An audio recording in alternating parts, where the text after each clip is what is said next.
that guy that came out with the Nexus as Husky Harris, man, the Ferrari engine and the Army tank.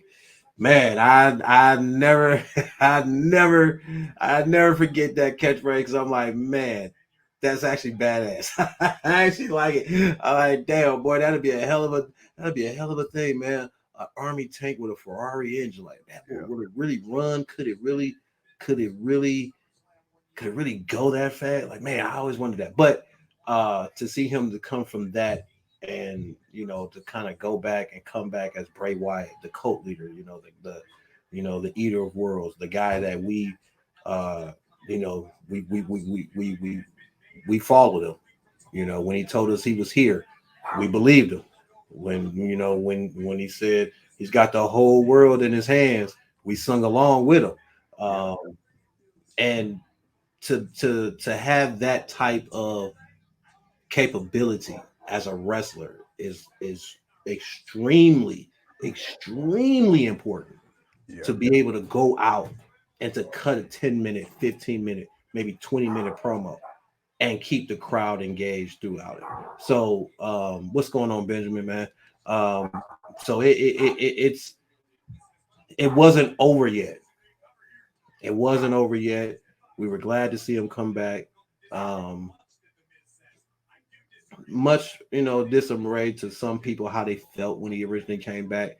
Because yeah, we know we had hoped maybe he would come back as the cult leader. Thinking like, all right, Triple H, you let him come back as that, like it's like a resurgence of himself or something, or whatever. But regardless, we want to see this guy. We want to see him. We want Bray Wyatt back. We want this guy. And I can just sitting here watching through some of these, like right now they're doing the heartfelt message when he came back and he thanked the fans. Like that type of a moment, man, is like it's kind of cool in a way because he got to show he got to tell the people how he truly felt. He got to be able to bear to the people how he appreciated the love that we gave him for this character, for the cult leader, for the fiend. Like we wanted to see this guy. We wanted to see him win. And we saw him win. He was WWE champion. He's a two-time WWE Universal champion. Like, bro, like he won. He didn't win maybe how we wanted to see him win at times. And they didn't push, they didn't do what we thought, what would have been better for him. We always said this guy, if anybody, and I still stand on this to until someone else can come along and be this guy was truly the second coming of the Undertaker. You don't get no better than this guy right here. No, absolutely, absolutely. And the reason I brought this up is because Doug said exactly what you just said to me, and you talked about Bray's death lay heavy on my heart. It's hard to believe Bray is gone. I feel like he was going through some depression problems. We ain't gonna speculate on that, but they did say it was a heart attack. I believe the Fiend gimmick would have been right up there with the Undertaker. That's something that you and I we talked about several times in the past, and I'm gonna touch on that, but again, you got to show love to the original hardcore OG Terry Funk, right? Him and Foley had hella battles through the years, and just going on so on and so forth. But moving to Bray,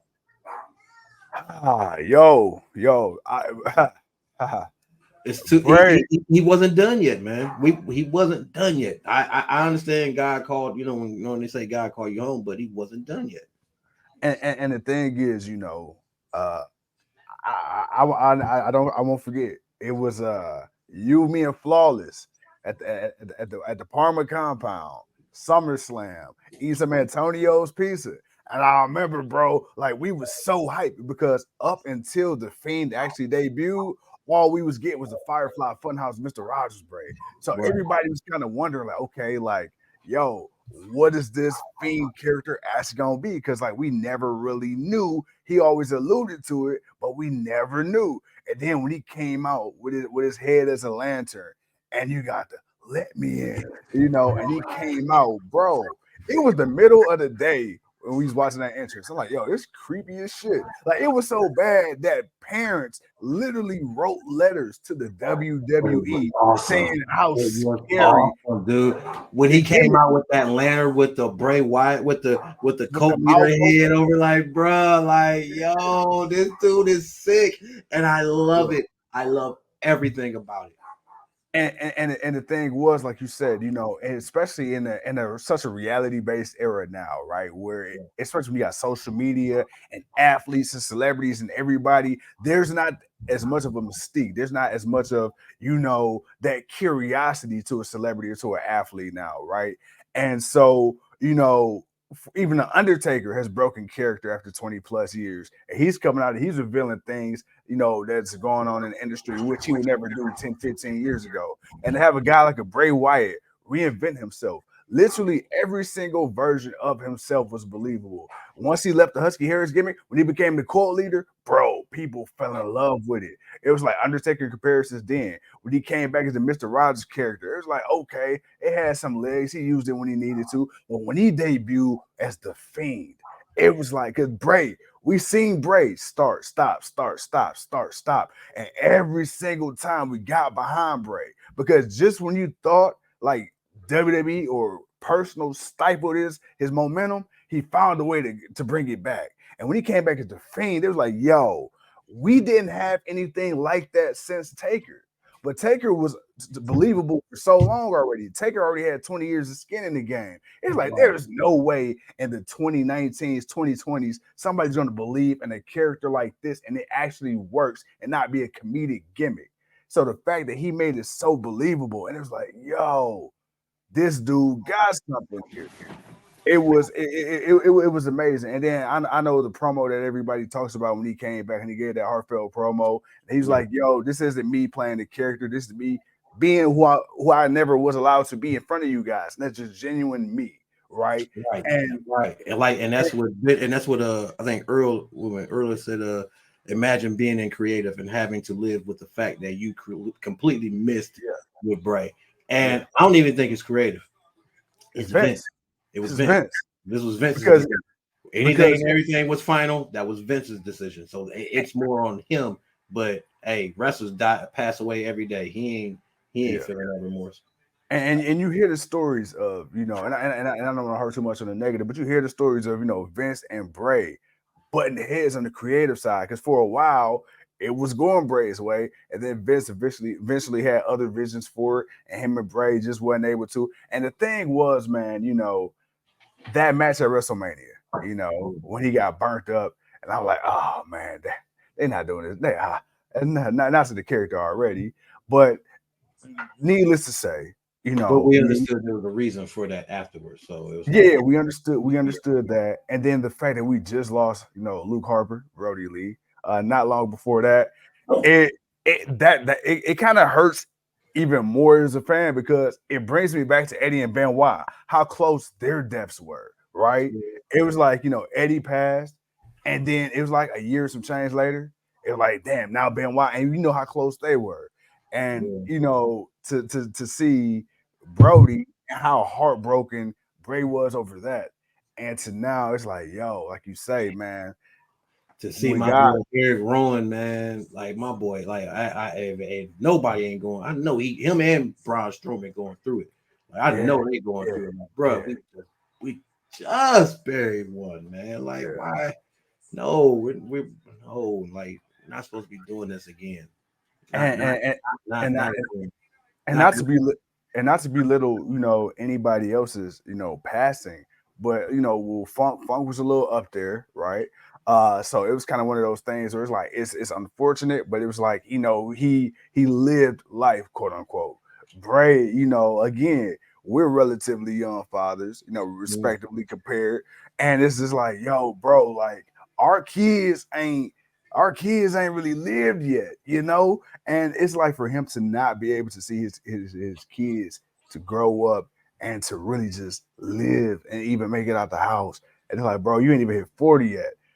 That shit hits different because he's only 6 years older than me.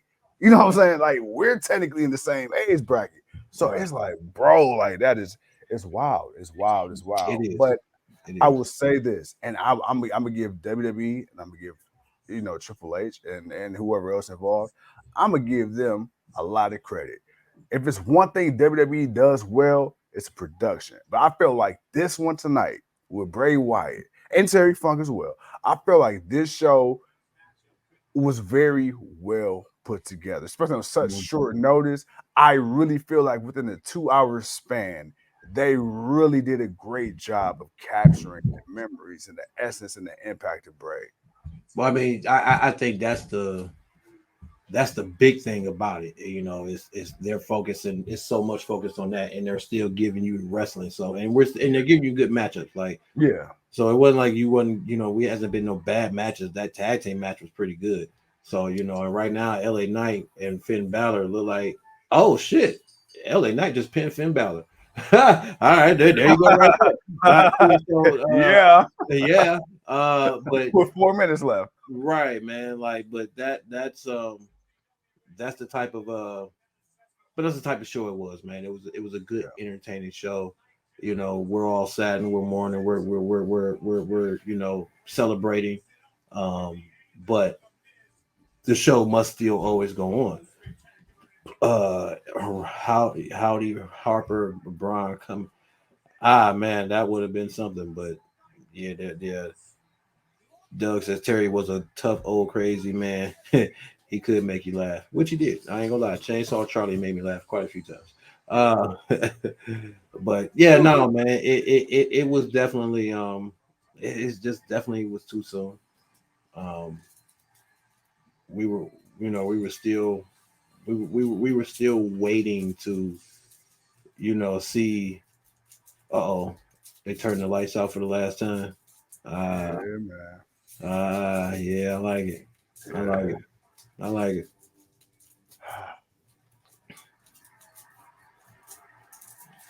Yeah, I like it. Just leave the lantern in the ring. I like it.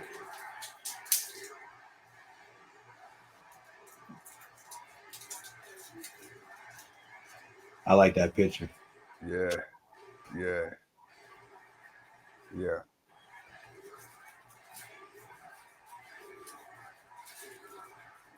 All the fireflies. All He's the fire. got the whole world in his hands. He's got the whole world in his hands. He's got the whole world in his hands. He's got the Got the whole whole world in world his in his hand.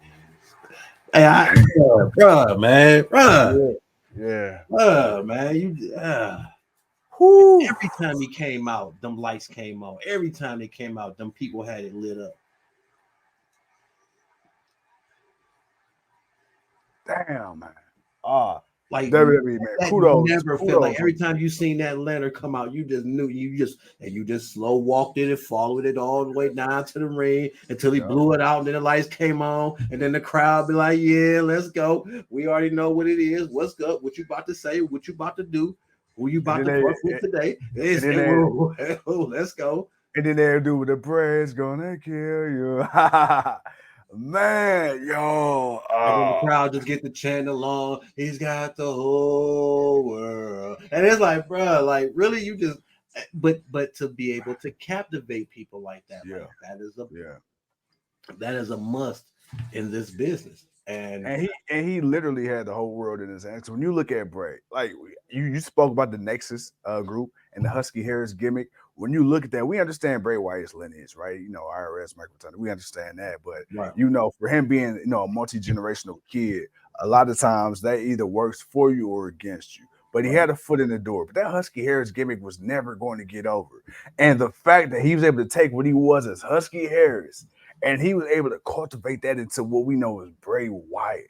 Bro, like, dude, that 360 was something. And like you said, bro, the Wyatt family, we talk about this time and time again, 2015, 16, 17, 18, when WWE, and forgive me for cussing, but I'm feeling a little emotional right now, when WWE didn't give a fuck about the tag team division. They didn't give a fuck. You had Bray Wyatt. You had the bangers with the Wyatt family. Then you had the bangers with the Shield. Then you had the bangers with the Usos. No, then eventually you got the fight at the Sister Abigail's compound, the Wyatt compound, yeah, the New Day, like you had that, and bro, like they were literally carrying and revitalizing the tag team division. And then even when that you had the Bludgeon Bros with Rowan and Harper, they came together after being formed with Bray, and Bray, man, like him and Alexa Bliss when they had the Fiend, and then they had the whole